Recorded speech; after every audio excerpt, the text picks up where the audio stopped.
यह कहानी है एक थी डायन के बारे में। माधोपुर नाम का एक गांव था। उस गांव में एक अजय और पार्वती नाम के पति पत्नी रहते थे।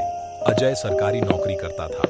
एक दिन की बात है, गर्मी का समय था। अजय ऑफिस का काम खत्म करके रोज की तरह ऑफिस से घर वापस जा रहा था। रास्ते में एक बाजार था। उसने सोचा कि घर जाते जाते कुछ सब्जी लेते चलूं। तो उसे वहां खूब ताजी ताजी मछली दिखी और उसे खरीद लिया।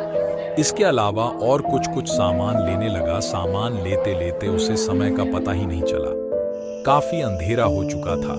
घर दूर था तो वह सोचा कि सीधे सीधे रास्ते से जाऊंगा तो और काफी रात हो जाएगी, इसलिए आज जंगल के रास्ते से जाता हूं, जल्दी पहुंच जाऊंगा। उसने जंगल की ओर अपनी गाड़ी घुमा ली, पर अब काफी अंधेरा हो चुका था और अजय तेज गति से कार चला रहा था।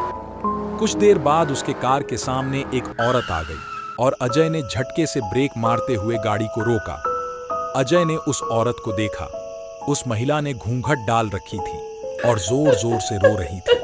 अजय उससे पूछा कि कौन हो तुम और तुम्हारा घर कहाँ है और इतनी रात को इस घने जंगल में क्या कर रही हो। लेकिन वह अजय के कोई भी सवाल का जवाब नहीं दे रही थी और बस रोए जा रही थी। उसके रोने से ऐसा लग रहा था कि पूरा जंगल ही गूंज रहा है।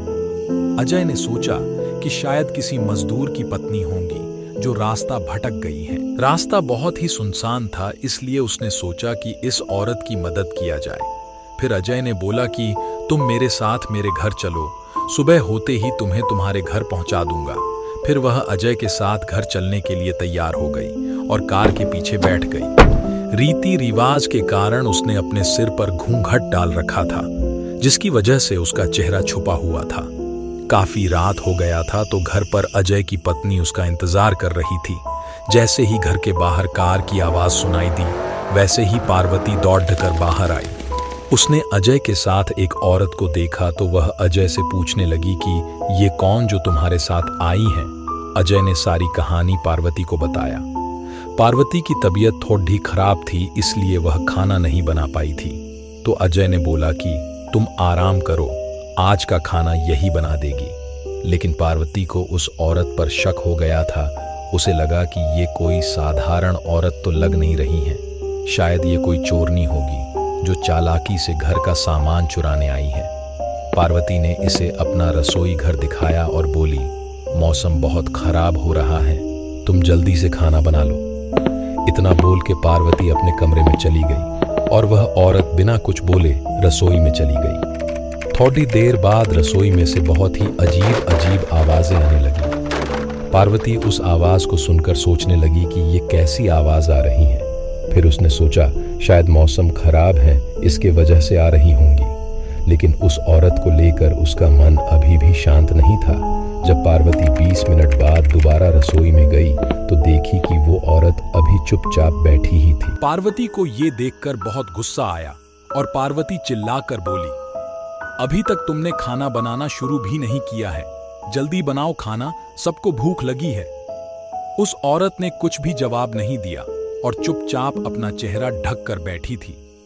पार्वती ने कितने बार उसका चेहरा देखने की कोशिश की, लेकिन देख नहीं पा रही थी। पार्वती ने फिर उससे कहा, चलो अब जल्दी से खाना बना लो, अगर किसी चीज की जरूरत पड़ी तो मुझे बुला लेना। लेकिन फिर भी वो कुछ नहीं बोली। पार्वती को लगा कि शायद ये अनजान लोग से डर रही है, इसलिए नहीं बोल रही है। पार्वती रसोई से चली गई, लेकिन जब 10 मिनट बाद वह फिर जब वापस आई तो रसोई का दृश्य देखकर डर गई।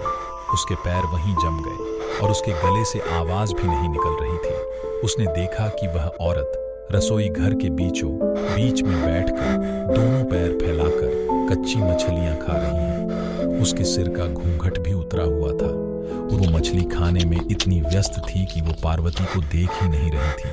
पार्वती उसे देखकर चिल्लाई नहीं कि और ज्यादा अपना खतरनाक रूप ना बना ले। पार्वती ने धीरे से एक थाली उठाई और चूल्हे में जलता हुआ कोयला उठाकर उसके तरफ दौड़कर उस डायन के ऊपर गर्म कोयला फेंक दी। आग की जलन की वजह से वह जोर जोर से चिल्लाने लगी। उसकी आवाज इतनी तेज थी कि उसे सुनकर सारा गांव इकट्ठा हो गया। पार्वती ने उसे आग दिखा दिखाकर अपने घर से बाहर की। वह आग की डर से सीधा जंगल की ओर भाग गई। फिर वापस उस गांव में कभी नहीं आई।